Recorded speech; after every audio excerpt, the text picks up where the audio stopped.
So it's been sanded and feather edged at 220, then 400, and then steel wool. We're going to make it black. So I sanded it to 400, then steel wool and black dye or stain with some sauce on top and dried. Another layer of stain over the parts that were still not black enough, and then got a coat of shellac on here to seal it.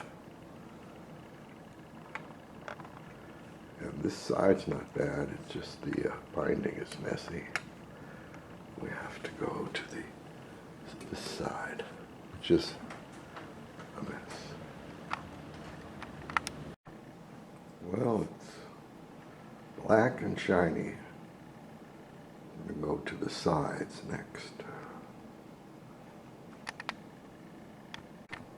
So next we will do the sides. This side is worse than the other side, but looks pretty bad. Back's pretty nice, front's pretty nice. And then maybe tomorrow the neck. We'll see what happens. Howdy.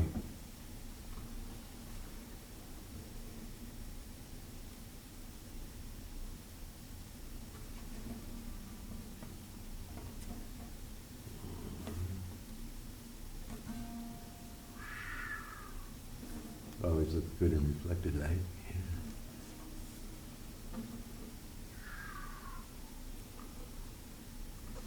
So, this guitar was given to me by a guy who works on guitars too.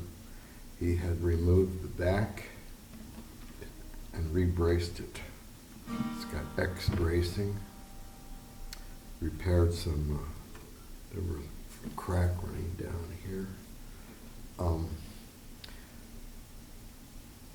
When I got it, the fretboard had not been worked on, and he had reset the neck, but there was a hump here from resetting the neck, so when he checked the angle, it looked real good.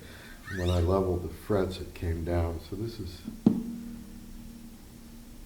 think this is 0.36, maybe less. I'm not sure. Anyway, it's a little low, but it works fine. Then when I got it, it was fairly ugly. It had the original finish, which was in bad shape. Somebody had spilled.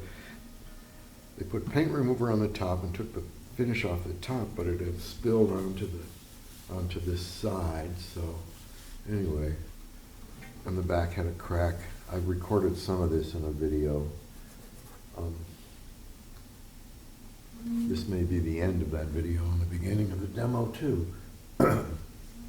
It came with real nice Kluson tuners.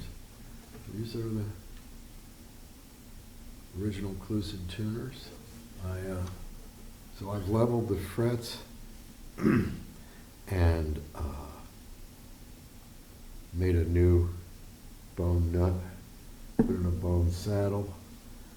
I've done a little work on the bridge and put 2 pieces of gem quality turquoise in here.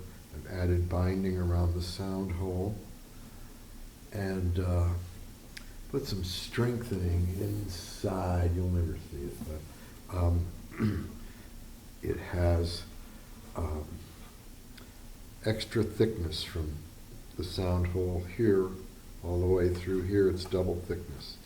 This brace and this brace have 2 extra braces on either side of them, and there's also a heavy looking, it's a set of blocks in here to keep the neck from moving and to tie the whole neck block to the bottom like a classical guitar.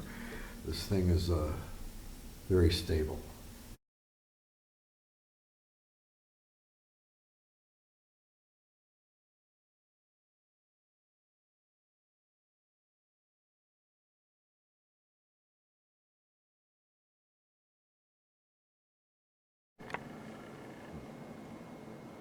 Guess this is the end of part 2, and the beginning of part 3.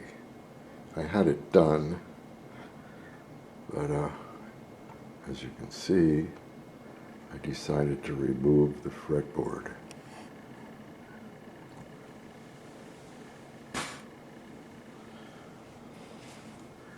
Here's the fretboard.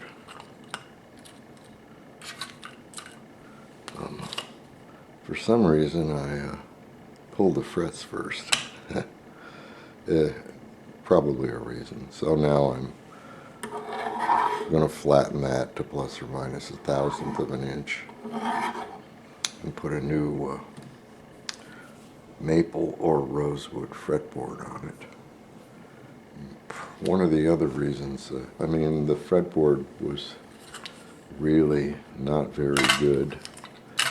It turned out it wasn't glued in some places, which was going to allow the neck to bow. And the way the guitar was built, I've had to move the slot. This slot has moved back all the way to the bridge pins, and it still isn't flat enough. So my new fretboard will take that all into account. It's a 24 1/4 inch scale. I'll go more for a 24 inch scale. I'm going to be able to manipulate the scale length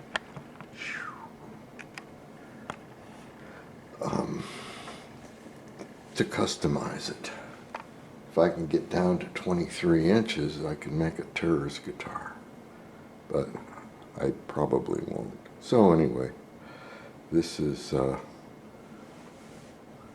the end of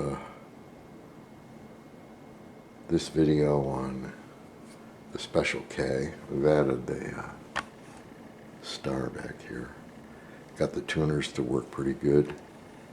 Tuners are worth $100. So also this bridge, due to no fault of my own, ends up 1/8 of an inch too low. So by putting on a new fretboard, I'm going to be able to put an angle on that fretboard, either with a tapered shim or actually by tapering the bottom of the fretboard, to regain 1/8 of an inch, or let's say 80 thousandths, 0.08. That's about all it needs. And then the guitar will have no deficiencies. It's what happens when they come here. I can't let them go until they're as good as they can be.